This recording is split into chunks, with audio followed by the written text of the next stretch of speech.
The man who woke up next to a corpse with no memory had a very strange story. A man in his 40s wakes up one day and finds himself lying next to a dead woman. When they arrived at the scene, they were shocked to find a man lying next to the body, seemingly asleep. The man was taken into custody for questioning.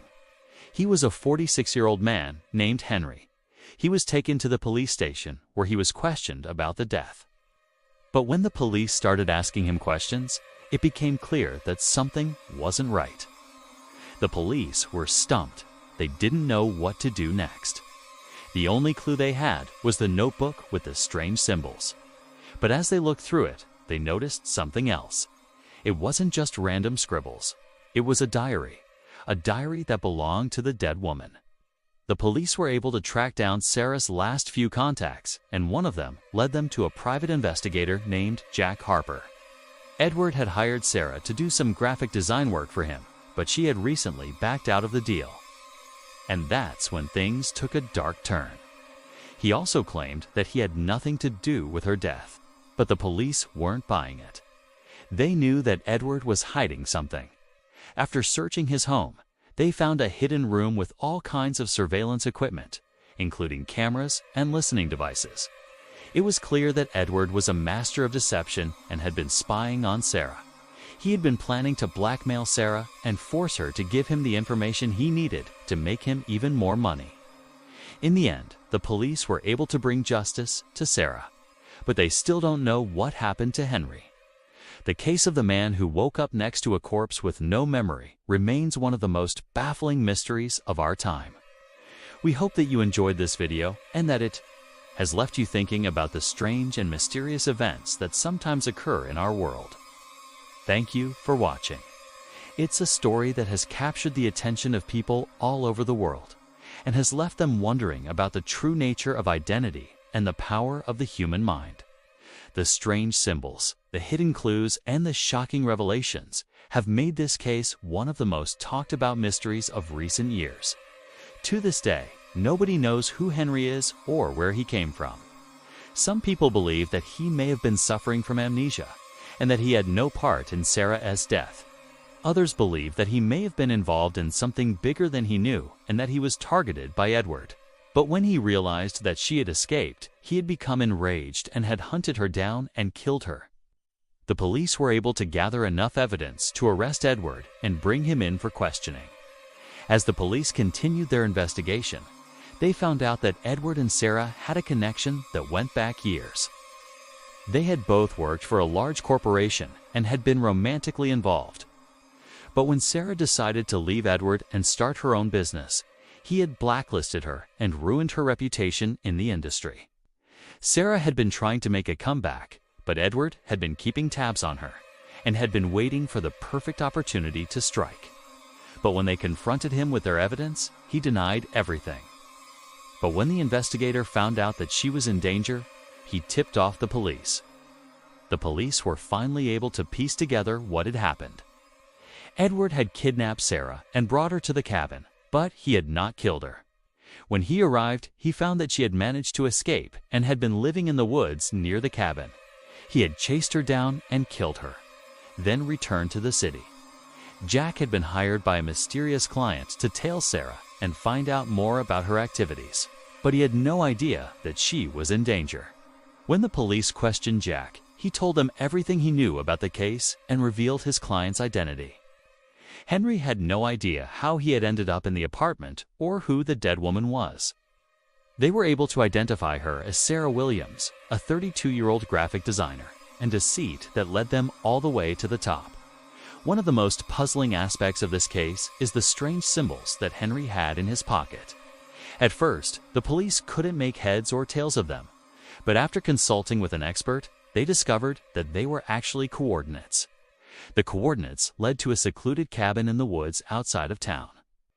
And when the police searched the cabin, they found something that shocked them to the core. But as they spoke to Sarah's family, they learned that she had a dark secret. After examining the evidence, it became clear that Sarah had been spying on someone. But who was she spying on and why? The police were able to track down the owner of the cabin, and he told them that he had rented it out to Sarah for a few days. He also told them that Sarah had been acting strange and had seemed paranoid and afraid. This led the police to believe that Sarah had been followed, and that whoever was following her had taken her to the cabin against her will. She had been involved in some shady activities recently and had been in contact with some dangerous people. The police were starting to think that this case was much more than just a murder. It was a case of mistaken identity. He couldn't remember anything about the previous night or how he had gotten there. All he could remember was his own name and that he was a writer. But he didn't know what kind of books he wrote, who published them, or even if he had written any books at all. He doesn't know who she is, where he met her, or even how he ended up in that position. They weren't sure what they meant, but they thought that maybe they would lead them to the dead woman's identity. As they continued their investigation, the police found out more and more disturbing details about the case. For example, Henry's fingerprints were not on file, and he had no criminal record. His driver's license had been burned, and all the documents in his wallet were fake. The police were starting to think that this case was much more complicated than they had originally thought. The only thing he remembers is his own name. The police were baffled by this case because they had no idea what had happened.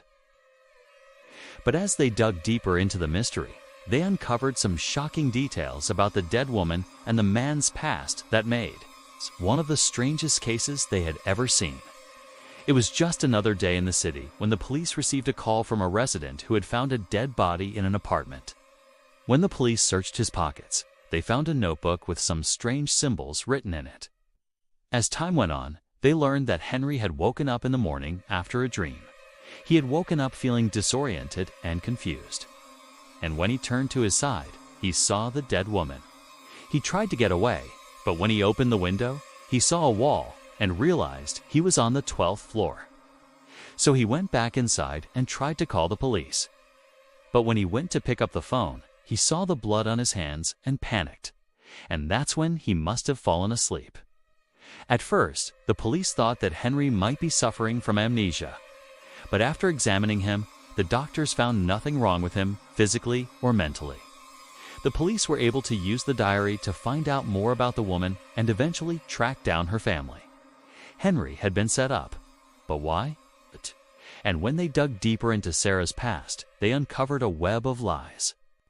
Inside the cabin, the police found a hidden room with all kinds of strange equipment, including a camera and a computer.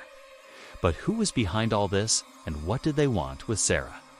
The client was a powerful businessman named Edward Cole, who was known for his ruthless business tactics. Edward claimed that he had hired Sarah to do some freelance work, but that he had no idea what she was up to. But what did he want with her? He had hired the private investigator to tail Sarah and find out more about her activities. When the police arrested Edward, he finally cracked and confessed to everything. After all the evidence was gathered, Edward was charged with murder and was sentenced to life in prison without the possibility of parole. The truth is, we may never know what really happened to Henry. If you're a fan of true crime or just love a good mystery, then be sure to stay tuned for more updates.